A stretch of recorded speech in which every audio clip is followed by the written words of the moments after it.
Welcome to Two Balls and a Mic episode. This isn't an episode, 4th of July special. That's right. And as you can see, we have 4th of July colors around here because we have a incredible guest coming up. One of my favorite people in soccer. You might know him from @Jimmy Conrad on Twitter. That's where you know him, and his many ventures into the digital soccer world. Let's go ahead and welcome the very best, the best there was, the best there is, the best there ever will be, Jimmy Conrad. How are you? Yo, what's up, fellas? I brought my megaphone. Hope that's okay. That was great. That's fantastic. Yeah. Let's get after it. How are you guys? Great to see your handsome faces. Bunch of guapos over there. I love it, man. Again, one of our very few two-time guests, and it must be welcomed in the only possible way that we know how to welcome Jimmy Conrad. With this beautiful Mexico, as you like, right? This Mexico back. All right, here I'll make you feel a little bit more at home with one of this. Is this color scheme better for you? Yeah, it's fine. I have nothing but respect for L3, so it's all good. And I think the fact that the rivalry is real and it feels like something special brings out the best in both programs. So I'm all for it, and I wish them the very best, unless we play them. That's it. And recently, the feeling is mutual. 100%, right? Yeah, exactly. Recently, we did have something to talk about as far as matches, and we'll let you have it, right? Or that's at least what we're telling ourselves. We let you have this one, but no, I mean it was something that needed to happen in the U.S.-Mexico rivalry. Did this feel, at least for you, like it just sparked it right up as it used to be? Is this a new generation of a rivalry? How do you perceive this one? Yeah, I think it is a new generation, and I think this crop of players for us from the American perspective needed to have that type of game to really put their stamp on it, right? This is their U.S.-Mexico rivalry now. It's not about what happened in the past. It's not about Conradinho banging headers against Oswaldos Sanchez. It's not about Landon Donovan scoring, in the round of 16 of the World Cup. That start all the Dos Aceros stuff. It's not about that. It's all about what these guys are going to do now. They're establishing their own personal, things with the Mexican players. And yeah, I think it's great. And ultimately, I put out a tweet around that CONCACAF Nations League final that this was the best U.S.-Mexico game I had ever seen. And everybody, well, not everybody, but a lot of people came at me going, "Oh, you wouldn't have felt that way if Mexico had won." And honestly, I was one of those people. I think I still would have felt the same way. It honestly didn't have any bearing on who ended up winning. It just had every single element that you want to see out of a U.S.-Mexico game. There was shithousery. There was great goals. There was fans throwing crap. There's all kinds of stuff going on. Tata Martino getting thrown out. It had everything. And that's what I signed up for as a fan of U.S.-Mexico. And even though I got to play in it and was lucky enough to do that, I'm still a fan of the rivalry. And so for us to win, I feel like Mexico had the upper hand for a while. And obviously with us not qualifying for the World Cup, that doesn't feel good. So for us to finally kind of one up them, even though we could argue we didn't play particularly well, I thought Mexico had it in a lot of different ways. And we're very good in a lot. I thought they stacked up Christian Pulisic in particular. But it was good. It was cathartic for us, right? We got to kind of release this pressure of, okay, Mexico doesn't have our number right now. It could be us for a while, though. I think it's going to be a nice battle through World Cup qualifying. I definitely agree with you. When we speak of U.S. against Mexico, it's a rivalry game, right? It doesn't matter if it's a friendly. It doesn't matter if it's a tournament that doesn't count, how people like to call it. It doesn't. It's a rivalry game, and you always want to see the players play 110%, play with their hearts, especially. And again, like you said, you have the coach getting out. You have great goals. You have Guardado missing a last-minute penalty. You have it's not a CONCACAF game. There's no controversial calls, right? So right. I agree with you. It had everything. I don't think it was the best just for me, just because Mexico didn't win it. But other than that, it was a great game. I'll give you guys this, man. Weston McKennie has hops. That guy was jumping over. Mexico's never good at set pieces. I know. I lived it. Yeah, exactly. So how proud did it make you seeing him winning all those headers against Mexico? Well, if anything, I always have my coaching hat on. So it actually doesn't even matter which team is doing what, and I always analyze the game from a defensive perspective. So when I see that happening, yes, I'm proud of Weston McKennie for getting on the end of these corners, but I hate zonal defending. I absolutely, especially on set pieces, it's the worst. You have to have at least 3 guys, in my opinion, marking the best attacking players on set pieces on the other team. You have to slow them down. You can't let them have a running start every time when you're cemented to the ground and hoping you can just push off and hoping that the ball isn't good. It just gives the advantage to the attacker. So when I see it like that, yes, of course, again, I'm proud of Weston McKennie for getting on the end of stuff. Always find it, but there was no issue. He had a free run to the ball every single time. So that would be the one thing when I look at the Mexico team, like, what are you doing? Get out of zonal defending. Tata Martino, let your guys just mark up a couple of them. And then you can have 1 or 2 of your players zoning. I just think it can be a mix. And I just think when you zone, it gives too much control and power to the attacking team to actually have a good run up on that type of stuff. So when you run into a player who's got good timing and good hops, like Weston McKennie, then they're going to take advantage. And that's why Mexico got punished and ultimately went into extra time. Yeah, and I mean, on my Twitter, I was handling the 2 balls on my Twitter feed during that game, and I was very emotional, and Tony called me out on that. But I did see a lot of people not happy with the cost that the coach is making. So what do you think about the what's his name, Berhalter? Berhalter? Yeah, Greg Berhalter. I like that. That's nice gamesmanship. How do you say his name? Like, how do you like, you don't know. I know you know. Yeah, Greg Berhalter. What didn't you like about him? No, a lot of people, a lot of U.S. fans were complaining about certain players not starting or this and that. I mean, you're more familiar with the U.S. lineup than I am, so tell me about that. What's something that you didn't like that he handled during that game? Well, I was a little skeptical of Serginho Dest as a wingback on the left side. I think that he's already proven that he's the guy and feels more comfortable on the right side and playing up high. That's fine, but put him in his best position to succeed.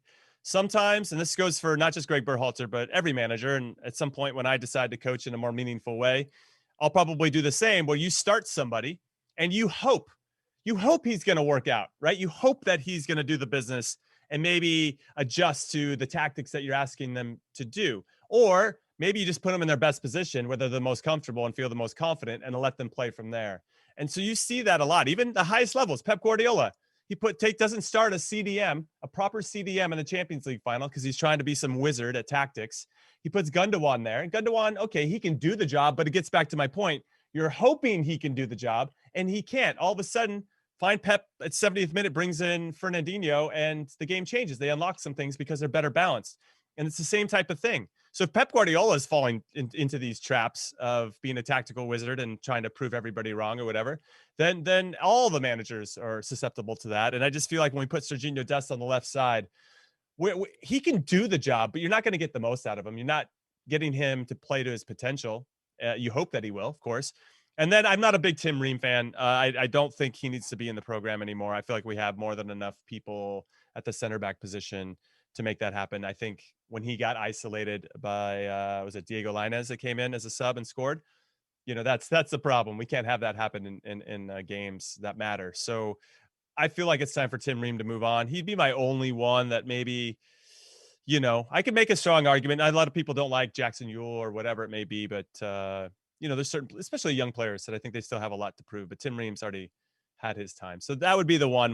Maybe I'm a little biased because I'm a center back, so I judge those guys a lot harsher. But that would be the only couple things, and some of it's just an overall tactical thing about putting guys in their best spots, and then some of it is just maybe player selection.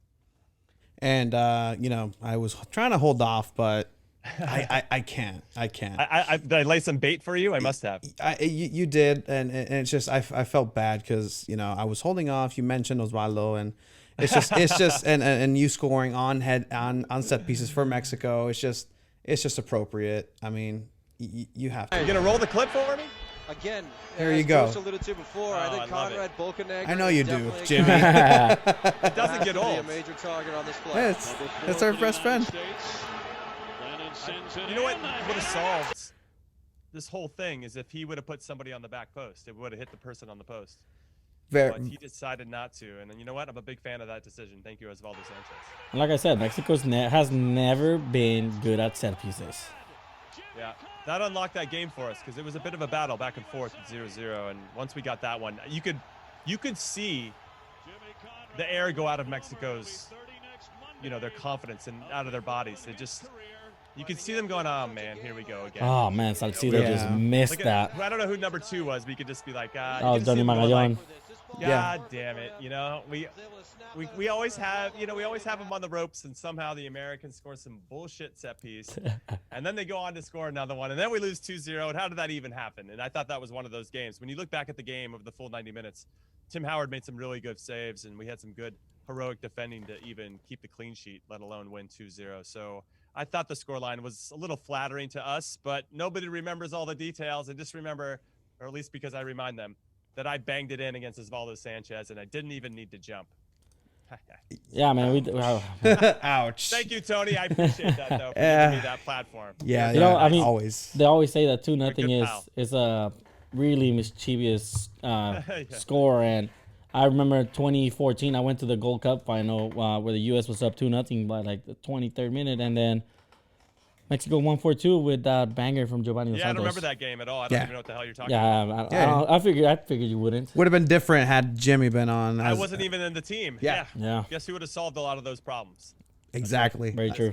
Exactly. But, again, I think this is a generation and a time where the U.S. is finally realizing that the U.S. can be good, which was, the last person that needed – the last entity that needed to realize it, because everybody knew that this is possible with so many people, even statistically speaking, right? There has to be 11 people, and the women's team has proven that there's at least 11 to 22 women that can dominate a sport. You can find the same amount for the men's national team. And I think this generation, if not the next, is about to break through that ceiling. It's going to take a little bit of a heartbreak.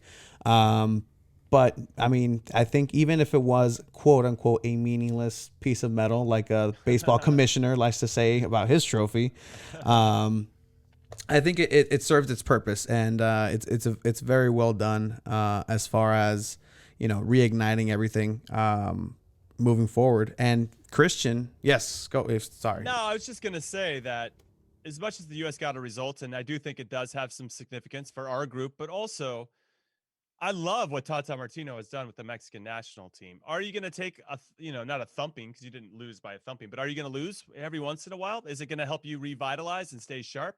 Of course it is. If it's against your rival, it's going to fire you up even more to make sure that you're making the right choices. And I'm curious to see how both countries play in the Gold Cup. I don't know how strong you think the Mexican national team's roster is, but ours is obviously maybe not our top choice, but we're giving a lot of guys some opportunities to showcase if we can trust them in meaningful competitions. So why not make it happen in the Gold Cup? My hope, I'm going to go. I'm going to go to Vegas on August 1st, especially if it's U.S. versus Mexico in the Gold Cup final. Are you guys going to go to that? I got my ticket already for the final. Oh, man, I got to get my ticket then. I mean, that's going to be our first test to see how far two balls in a mic can get us. Yeah. Again, we're trying to get press passes, so I'm sure the title of your show doesn't dissuade people at all. Well, that's why we're starting to put two balls in a mic, digital media. Nice. Yeah, so that's the entity of it. So hopefully that I love the title, but I could see how some people are like, should we give it to Sports Illustrated or two balls in a mic, And then remember when we came up with it, we had a pose that we were going to have a photo shoot. Yeah. As soon as people said two balls in a mic, we'd both do the cross arm back. I love that. But yes. I got my ticket already, hoping that it's going to be Mexico USA. But I did want to talk about that, the player list for the U.S. I know you posted an article, what's it called, Full 90, and then you meant on there it said that the main thing is probably giving Pulisic tests like real rest before the season starts. How long do you think it's actual good enough rest before they get back to their season, or do you think they should have been called up to the Gold Cup? It's tough. I think for Christian Pulisic in particular, especially the guys that compete in the Champions League on a regular basis, to playing in multiple competitions at the biggest clubs. The season before, because of the pandemic, just rolled right into the start of the next one. And I don't think you really appreciate how tired you are until you actually stop and you recognize, holy crap, I was exhausted. And you need that moment of reflection. Mentally, you need it. Emotionally, you need it. Physically, you need it. And so I think a coach has to have the maturity to say, hey, as much as we'd love to have you at the Gold Cup, it's going to make a lot more sense for you to get rest. That's first. And secondly, there's a lot of situations in Europe where players need to prove themselves. Pulisic is still one of those players. Is he an automatic starter for Chelsea? He's not. So for him to be around Thomas Tuchel in particular, we'll use him as an example, to have those minutes, to be around him a whole summer in the preseason where things are light, right? The pressure is not the same. You get to know your players in a little bit of a different way. I think is really important because Tuchel didn't have that either with this group. He had to jump right into the middle of the fire and try to figure it out, and he did a tremendous job. But then it's the same thing for Serginho Dest, Weston McKennie. I mean, Serginho Dest comes over for Ajax. There's no preseason. You don't get to hang out with the guys with no pressure, right? And that's really important to build that rapport with some of your teammates, especially if one of your teammates is Leo Messi, like it is for Serginho Dest. So it's those little things I think are important. I think Greg Berhalter recognizes that. And for me, I'm totally cool with some quote unquote second string team because I was one of these players. So to give you guys some history, personal history for me, I went in, I made the 2005 Gold Cup roster without ever playing once for the national team. I was uncapped. A year later, I was starting in a World Cup. And that Gold Cup was super important for me because I got to show the coaching staff that one, I can start and be someone they can trust. The second game I played against Canada, Eddie Pope went off at halftime. I only had 2 days of rest. I came on and helped lock that down against Canada. We ended up winning 2-0. So and then I started the rest of the games. But I played in multiple formations. I played on the left side. I played on the right side. I played in the middle. I played all over the field, and yet they could trust me every single time. And not only that, I was a good teammate. If I wasn't starting, I never gave any attitude. I always gave 100%. And you don't know what your players are going to be about in these World Cup qualifying FIFA windows when you have 6 days, 7 days with your players, and you have 2 big games to prepare for. You don't have time to get to know them in this way. Now they have like a 2-week, 10 to 2 week camp prior to the tournament starting. So you get to know them a little bit there. And then they start to play games where you get to find out, can I trust this guy to help us through qualifying? And can I trust this guy to help me and not be a pain in the ass if things aren't going his ways, being a baby or whatever it is in the World Cup? Because the last thing you need is a pain in the ass attitude problem at a World Cup. I can assure you. And it does happen, not only for the US, it happens for all the countries all over the place because there's so many egos and everybody wants to play. So it's really important to find out who you can trust on and off the field. And so I love this Gold Cup for a number of reasons, but that's probably the biggest. No, definitely. And again, there's the argument of like, well, there's so many international, FIFA dates that have to be fulfilled. You can't have the players just run to the ground. Even, an argument to what happened in the Eriksen situation is like, hey, these players are playing world-class football. They're training day in, day out. And, there's a lot of mileage going into these bodies.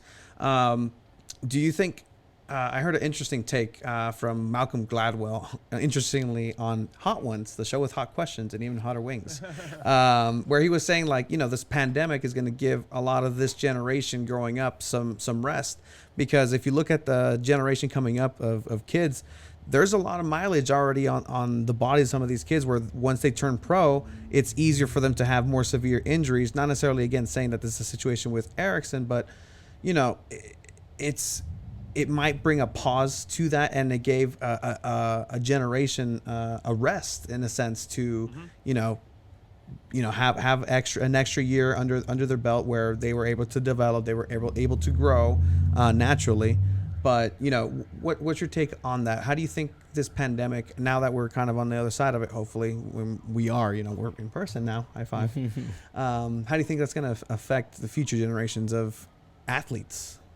What I'll say is we don't know yet. Ultimately, I think that there were some players out there that were taking full advantage of the opportunity to have some downtime.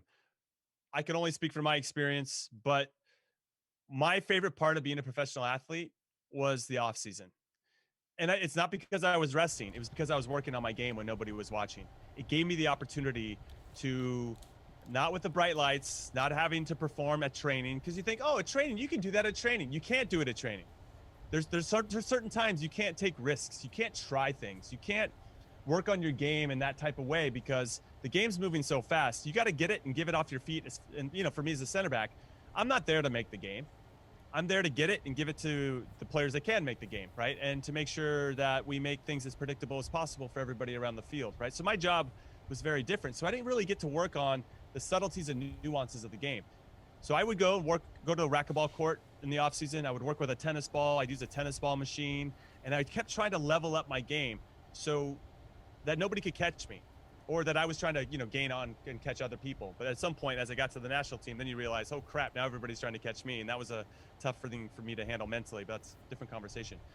But when I was trying to climb the ladder and get there, I knew I had to, what was I trying to do to differentiate myself? And it was consistency, good touches, first touch.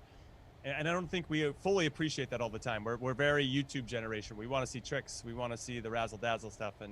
And ultimately what you learn as you move up the ladder is, yeah, you got to just keep the ball moving, man, and find a new place to support. And yeah, there's going to be moments for you to do those things, but they're not there as much as you think they are. Anyway, so I think what we're going to find out from the pandemic is who actually took the time to work on their game and to work on maybe their weak foot, or to work on getting stronger, or to work on maybe their balance was off. Maybe they want to get a little quicker over, 3 or 4 yards.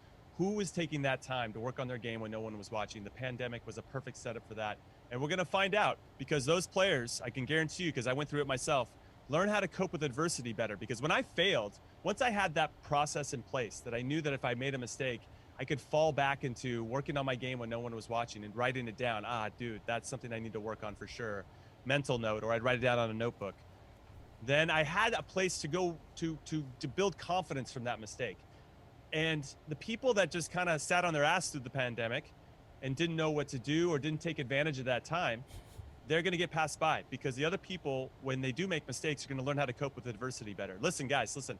My talent, I didn't have talent. My talent was commitment, and my talent was consistency. And my talent was just having a good attitude. Those are my talents. And I parlayed those talents into a 12-year career and playing in a World Cup. You can talk to anybody. Yeah, I was a good player. I was solid. I'd give you everything that I had. But those were my talents, and that's why I stuck as long as I did. And I think the players that worked on their game in that pandemic will learn to have similar traits. And then if they actually have talent, hopefully they'll take those bigger steps and get to the highest levels. Yeah, no, you bring some really good points. And back to how you were saying how players need rest and all this. And on the Mexican side, they did call up a list of a lot of their starters, a lot of their European players. And I think the biggest difference is, one, they lost in the Nations League final. So if they happen to lose the Gold Cup to the U.S. again, that could be the end of Tata Martino in Mexico. That's how it usually rolls out for Mexico. Yeah. And I don't know. I think Tata Martino's got a little special aura around him, but I could be wrong. I mean, obviously, you still gotta win. But it'd be really interesting to fire a coach now, a year out before the World Cup started. We've seen it happen before, so I'm not going to say it doesn't exist historically, but I just like what Tatar's done. I mean, what did he got? Dropped 2 games in his 26 games in charge? It's pretty impressive.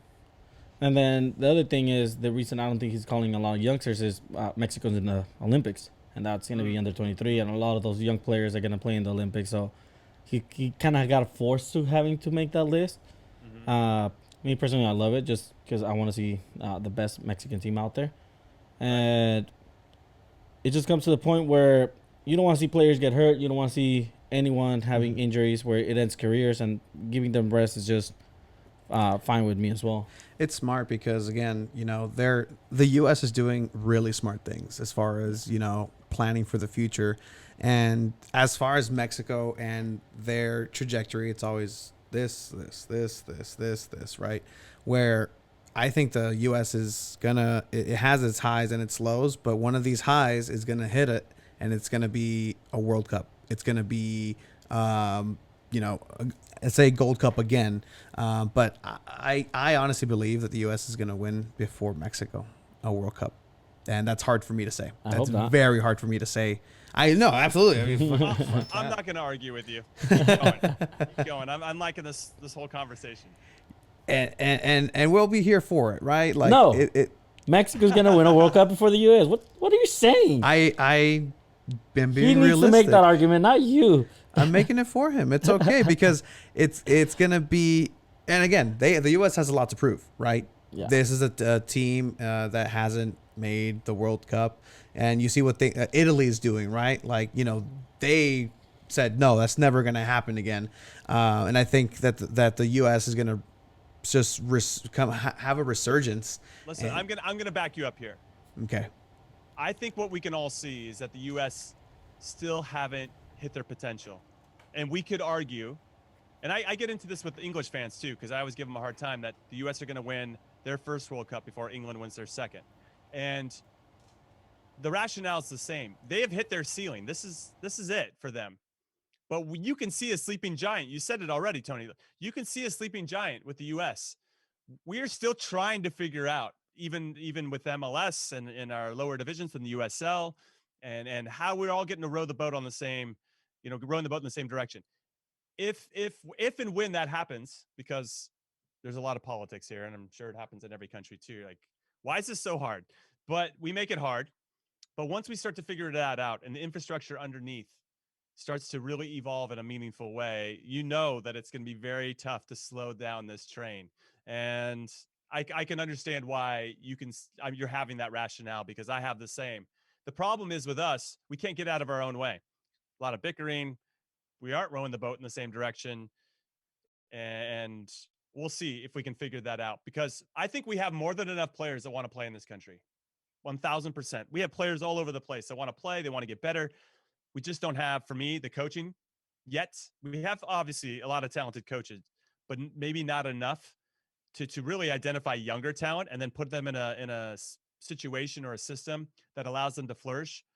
And then our scouting, I think, is still way behind where it should be. We should be unearthing some players every single year that should be pretty special. I mean, we could argue, based on the sheer numbers, that we've had a Leo Messi here in this country, and we either didn't spot him or he didn't play the sport, right? I mean, it has to exist. So that makes me, a little nervous that we missed out on players like, well, he's like once in 15 generations, but you know what I'm trying to say. Like, we've had world-class players that we've probably missed out on before, and that hurts my soul, because that just means that we're not doing a good enough job scouting and or identifying these players early and making sure they get properly coached along the way. Who is your ideal coach for the U.S. men's national team? Like, if there's someone that you're like, you know what, this guy would be the man for the job, or even like a style of coaching, just to get him to that next level. Well, Jimmy Conrad comes to mind, but let's leave him out of the equation. Coach Jimmy, all the way. Coach Jimmy all the way. Coach Jimmy knows what's up. So it's tough, because I can name some club coaches, but will they be able to handle the kind of slow vibe that comes around being a national team coach? I mean, you don't do much for a long period of time. And I think that the top coaches like that everyday grind. They like the challenge every day. They like the rhythm of that, whereas the national team rhythm is much different. So that has to be taken into consideration. I think we missed out on Tata Martino in particular. I think that he was doing some great stuff with Atlanta United. He wanted the job. He was open to it. Just to see what he would have been about, to be exposed to his style and his experience, I think would have been very good for our program on multiple levels. But it is what it is. Mexico's benefiting from that, and now we have Greg. And listen, I played with Greg Berhalter. I knew right away that he was going to be a good coach when I played with him, because he had a clear idea of how the game should be played, and he was a good communicator.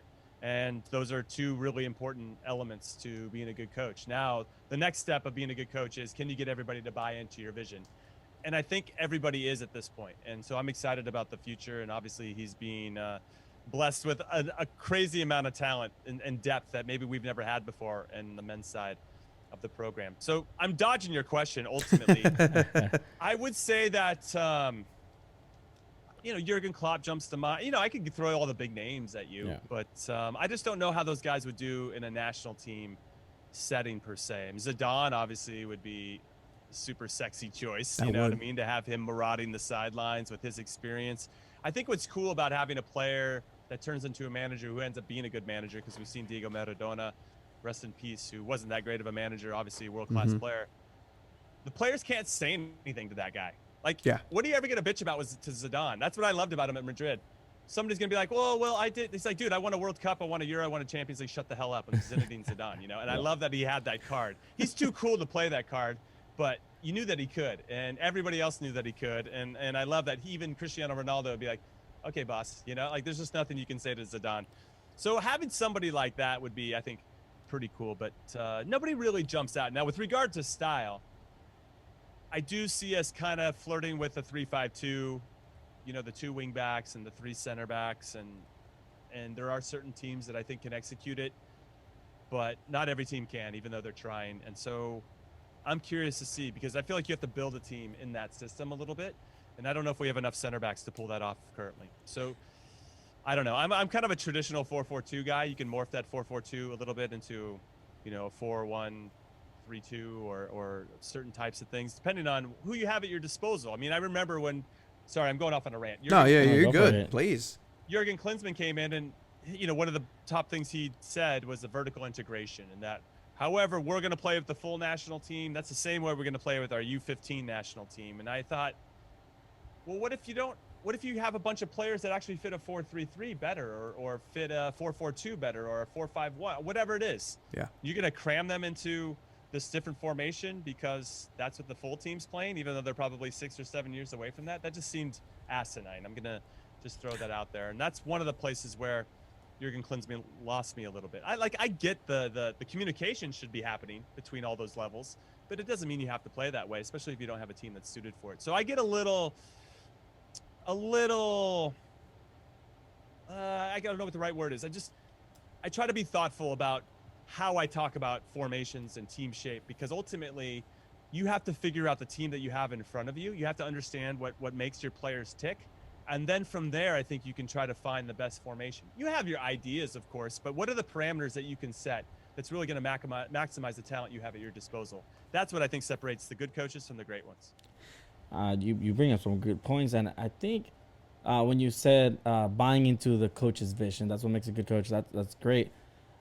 For national teams, I think a big part of that is also the player-to-coach chemistry, right? And that's why for Mexico, my favorite coach with Mexico has been Piojo Herrera. Just the chemistry he's had in that 2014 World Cup, where players running, hugging, and he's rolling around in the rain with the players. That for a national team is huge. Just because, again, players want to play for the country. They're not playing for money at that point. And that chemistry goes back and forth. If it's going well, then they're both going to play for each other, and it just creates magic. So I think that's a good point to talk about as well. Who is that manager for you, Jimmy? That's a good communicator? No, the one that you would just go to war for. Like. Oh, that's a good question. I mean, I kind of lean on the coaches that I had before. I had an affinity for Bruce Arena. You know, I know he took a little bit of heat for us not qualifying for the World Cup in 2018, and he should. You're coaching the team that didn't qualify, and the players need to take their responsibility. In U.S. soccer, everybody has to raise their hand and own that a little bit, because it's very disappointing and, for me, unacceptable. That said, I loved playing for him. I thought he was a player manager. I thought he made things very simple. I think his communication was very clear in terms of expectations, that, hey, I need you to do these 3 things, and if you do these 3 things and everybody else does their 3 things, then we're probably going to win the game no matter who we're playing against. So I liked his approach. Also, what I think that I loved about Bruce Arena is that every time you stepped on the field, you thought you had a chance. And I have been on teams before where you can tell, based on the rhetoric that the coach is using, the formation he's putting you in, the things you work on in training leading up to it, that he doesn't really think you can win the game. He hopes you can win the game, but he doesn't really think that that you can. And I always felt like Bruce, no matter who you were playing against, he just has, and you can see it in his press conferences, the guy just has a ton of belief and a ton of confidence. And some people misread it as arrogance, and maybe it is arrogance at times, but his success and his track record speaks for itself. And he really instills teams with the belief that they can go and play with anybody. And I love that about him. And you can see it even when I watch now. The New England Revolution play a little bit different now, because Bruce does have that little secret sauce that he sprinkles. And I was always a big fan of that, and I would run through a brick wall. It helps that he took me to a World Cup, so obviously I'm going to run through a brick wall for that guy. And, you know, I owe him a great deal for trusting me in that way. But there were plenty of coaches that would either try to push buttons that I was like, I don't think you know me well enough to kind of tweak me in that way, and I don't think you're getting the best out of me.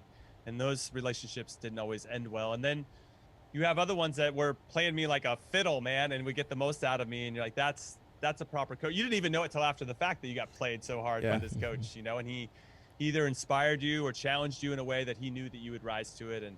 And I think the ones that really understand their players, not just as players, but as human beings, are the ones that figure out how to get the most and to get that potential and maximize that potential.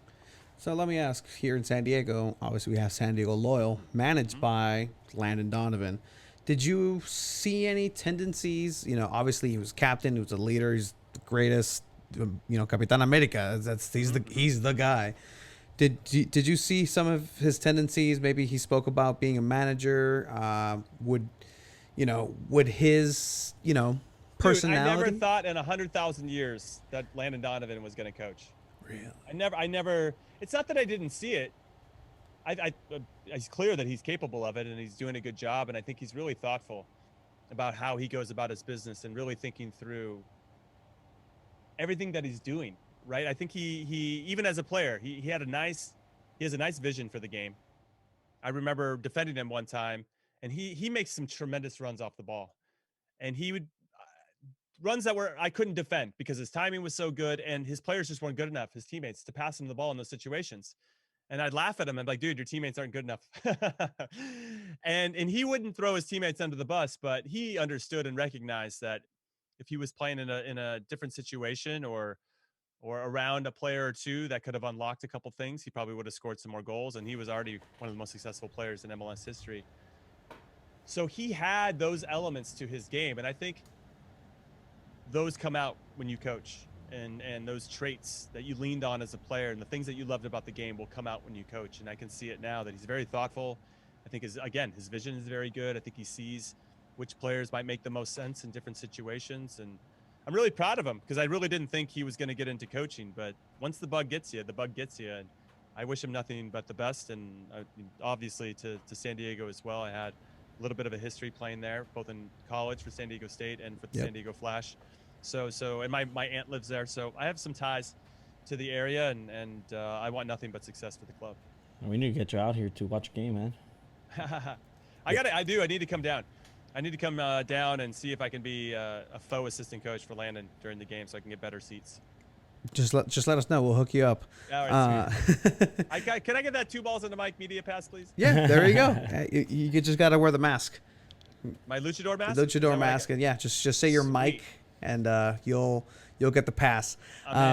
But you know, it's Landon could have just walked into Galaxy. I feel much like Frank Lampard or a Gerrard to a giant club, or Zidane, and just walked into an MLS club. But he decided to be in San Diego, a USL championship level club, and develop the sport that way. And here in San Diego, it's working as far as fan base, as far as the community, the culture.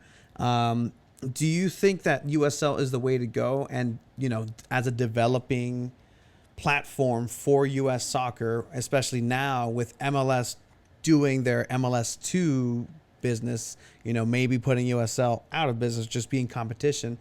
How do you perceive that as far as is it a good thing that MLS is doing that? Should they just leave USL alone or work with them? How much time do we have for this? As much as you need. There's a lot of layers to this. I was a little surprised, but then also not surprised that MLS made a move to get into the 3rd division. So that would be comparable to USL League One, which is one step below USL Championship for everybody that is unaware that's listening. I understand where MLS is coming from.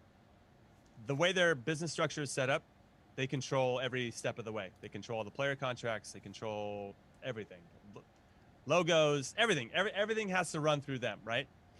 So they now took over the U.S. Soccer Development Academy, and it's now been rebranded to MLS Next.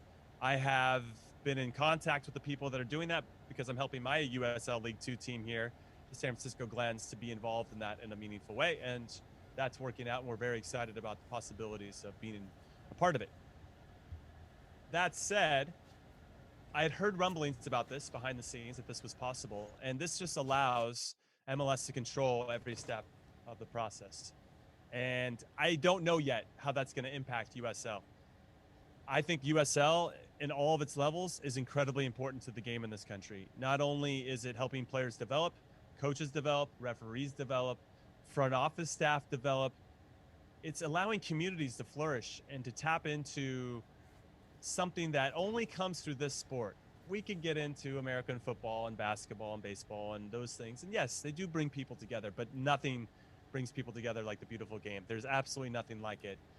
And the fact that the USL Championship has really created this robust second division and third division and fourth and got everybody on the same page is really important. And I think they will be a force to be reckoned with. And I do think there is a conversation to be had, I hope, where everybody's working together for the greater good of the game and for the players and for all of it, and not about greed and power and all that crap. Now, I feel like you can still win. You can still have a little greed and power and still benefit the game. So it's just trying to find that happy medium. And I don't know if we always do that in a positive way. So that's going to be a big challenge. And I'm curious to see the leadership of both MLS and USL. And of course, US Soccer is probably going to have to step in at some point too and help try to figure out a solution that really benefits the game and helps it grow and really takes care of everybody that's a part of it in every step, right? You don't want to skip anybody. This game is about being inclusive. Everybody should feel a part of it and not exclusive. And I think that's where MLS at times misses the mark because they've essentially created a super league and you have to buy into it. It's an exclusive league. And that's why I think there's a pull for promotion relegation because and I feel it too, that you have that chance, that you are a part of it. Everybody's part of the same conversation, whether you have the investment or the team or whatever it is, that's a different part of it. But at least everybody's like involved in this thing. And right now it feels like the MLS is doing their thing and everybody else is doing the rest. It's fascinating. And I'm curious to see where it's going to go. So again, I'm surprised, but I'm not surprised. And I want to now see what the ripple effects are of this decision and how it impacts USL's decisions moving forward. Because USL League One, how many? I don't even know how many teams are in that third. Maybe 8 to 10. There really isn't that many. So I'm curious as to whether they're trying to work something out where maybe those current League One teams could get into the MLS one, and so that everybody has some competition and we're not working against each other. I might sound naive. I'm purposely sounding naive because I want what's best for the game in this country, and I hope that power and greed and money and all that crap isn't what's holding us back. Because as we've talked about already, if we really do a couple things right, it could really unlock the success that we're going to have both domestically and internationally moving forward. And we see it, right? Again, like the the future's there, right? Like we see the trajectory that the U.S. is going, and it's starting with USL. We didn't see us covering local U.S. soccer at all, but it captivated us. And, it's the game itself, but it's the quality as well. It's not, it's not what people, think of. When I go watch a minor league baseball, I know I'm watching minor league baseball players. But USL Championship, USL players, even going down to NISA League, like those are quality professional players, and the play is at a high level, and they'll run circles around any average Joe, but it's something that just it's so organic, as you said. Like when you see what happened over in Oakland with Roots and that whole project here, San Diego Loyal, and how their "We Will Speak, We Will Act" just resonated not just in the soccer community, but just locally. It hit home. That's something that this league offers, and it's something special, honestly, and it's refreshing, as you said, in a world of just corporate NFL, clean, tight. You have a bunch of blank business cards who are running it. No, who never talk to the community, never go into it. Here's the money. Here's the thing. USL is that, and I could not be happier to have somebody or something here in San Diego that represents that. And that's, again, like I said, I think that is the key. If they figure it out, which I really hope they do / don't, because I'm sounding like a U.S. sympathizer. Thanks, Shiva. But no, it's a wonderful, wonderful thing, the league, and I hope, like I said, it works out for the best, because why not? Let's expose as many people to the game, and if that leads to the U.S. being better, I guess. It's that ultimately, honestly, that'll push Mexico to be better too. So exactly, all boats are going to rise here if we can figure it out, and I think it'll create some meaningful competitions. The rivalry between Mexican clubs and MLS clubs is strong. There's also the rivalry at the national team level, which we've discussed. And again, it's going to make everything better. But yeah, there's a couple things that some are unknown, some are kind of out in front of us. And what are we going to do? Are we going to work together, or are we not going to work together? And I think that spirit, whatever that decision is made, is going to really impact how this game continues to evolve and progress in this country. And we hope it evolves to the level that we're seeing in Europe right now, if you don't mind. How are you enjoying the Euros?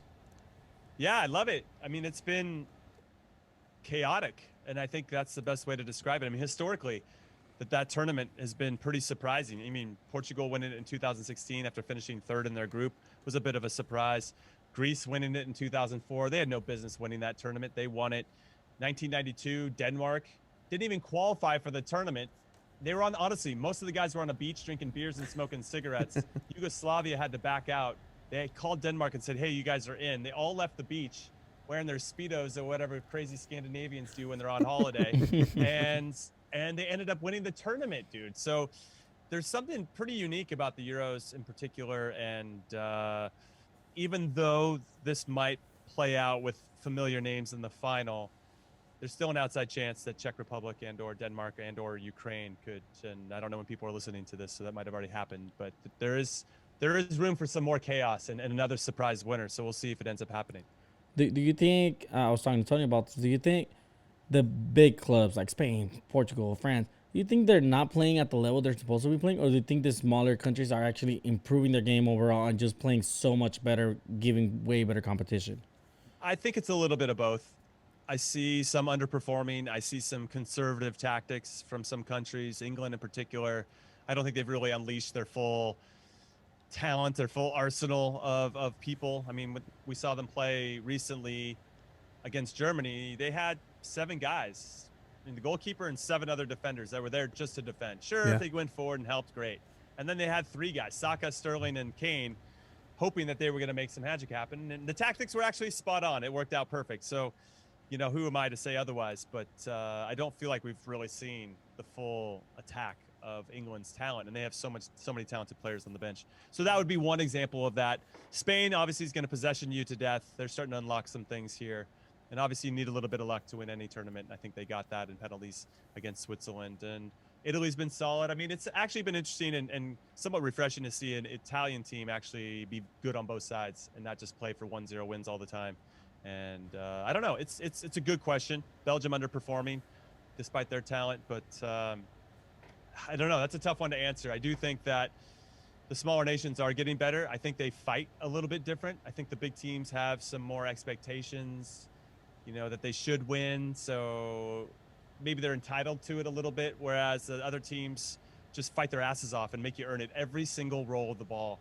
And that's always going to happen. That's always going to happen. So you just wonder, you know, which teams can handle and cope with that adversity and still make plays when they get their opportunities and when they don't. I mean, we look at Argentina and Messi, if you want to pivot to the Copa America, where you know, he leads the tournament in goals and assists, but that might not be enough, you know, because he's just not surrounded by players that are continuing to make the plays at a high level that he needs to really cement his status as the greatest of all time. So, yeah, I don't know. It's tough. We see it there too. I mean, Ecuador, Colombia should be playing better. They have. When you look at their team on paper, they should be walking it, and they're not. So, that's why you play the game, right? I mean, you might be better on paper, but you have to go out there and prove it. Yeah, and I think we started seeing this in the last World Cup with Croatia in the final, right? That's right. So, I mean, I think it's great to see. I always like seeing it gives fans hope. It gives me hope as a Mexican fan that maybe Mexico can somehow pull this off. The fact that Costa Rica made it so far upsets me so much because they already got that 5th game that Mexico's been wanting, and they waltzed Round of 16 is fine. You guys are lifers in the round of 16. Just enjoy it. It's funny you mentioned England. We didn't even qualify for the last one. That makes you. I'm sure it makes you feel better. It does. But then again, we relied on you guys for the last qualification that we needed. True. Sanssouci. Funny you mentioned England. Tony calls England the Mexico of England of Europe. Mexico of Europe, man. They high expectations, but never get to meet them. Although they do have a young team, I think England has the potential to be dominant in 2026 in the 2026 World Cup, along with the U.S. I think they're kind of on the same boat, trying to figure things out, especially with the youngsters they have. So it should be interesting. What was your take? Just a good point. I hadn't thought about comparing Mexico to England. I just want to say that those are two countries that I think have so much pressure from the media, almost unfair, and in these ridiculous expectations that these teams should win every single time they step on the field. And I think that works against them. I think that works against the players. I think they're human beings. I think they read the same stuff that we're reading, and they're actually the ones that we're talking about. And I think that works against them. And the media scrutiny for both of those national teams, Mexico and England, are pretty ridiculous. And it's a lot of bullshit that, people just stir up a whole bunch of different stuff just to sell and get clicks, sell papers and get clicks. And that I'm sorry, but like that's so true because there's such like snobbery. I think I'm gonna lose my Mexican citizenship, dude. But like the snobbery where we think it's that we are the cream of the crop, right? Like, we're a culture of soccer. It's the same thing as England. We invented the game. Like, of course we're the best. We have the best league in the world. We have this and this and that. But when it comes down to it, the national team just doesn't get to the fifth game. Doesn't get it happen, or can't win a World Cup since the 1970s, and they again still haven't let us forget about it, and probably won't forever. But yeah, it's an interesting just perspective. Are you enjoying Copa America, by the way? Like, is it? Yes, of course. I've been to 2 Copa Americas. I went to Chile, and I was there for the whole tournament. Saw Chile win their first ever major competition in 2015. Mm-hmm. Then I was there for U.S. I went to as many games as I possibly could. I love it. I think it's a great tournament. I got to play in it back in 2007, so I got to get a little taste of how special it was. I mean, you hear about it, of course, but to actually go down there and participate was something I'll never forget. And yes, of course I'm paying attention to it. The politics, CONMEBOL, like we think CONCACAF is off its rocker. CONMEBOL is like CONCACAF on drugs, dude. It's great on steroids. It's crazy. The decisions they make, never for the benefit of the players or anybody's safety. It's only about making money. Yeah. And it's so blatant. It's like they don't care. Like, yes, we're here to make money. Piss off, and you're like, all right, well, I kind of respect that attitude as well. It's crazy. Just being honest about it. Yeah, they're being honest, and even that's funny is that they're being honest about it, but they're also probably stealing money behind the scenes. Yeah. I mean, there's just so much going on with CONMEBOL, and now they're they're going to probably be getting after me for slandering them.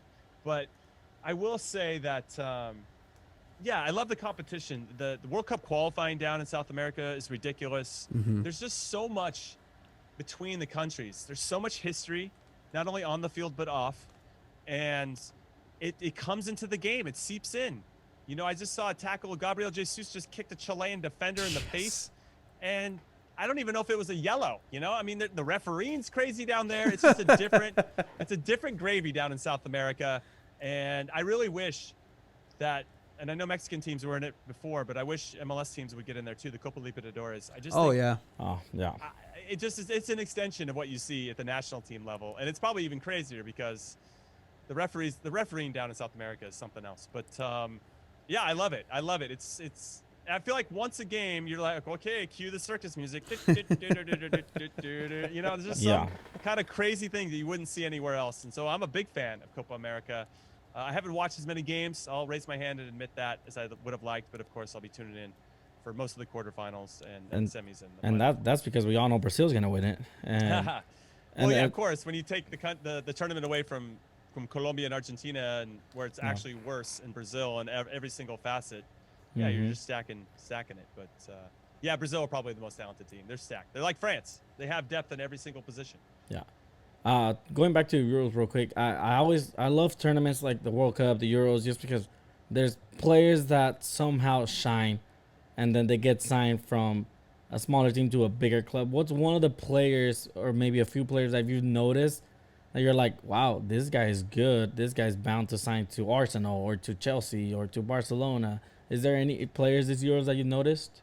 I would say yes. In the Euros, I thought that Dumfries, the wingback / defender for the Dutch, was very good. I don't think he'll be where he is for very much longer. I think his value is skyrocketing.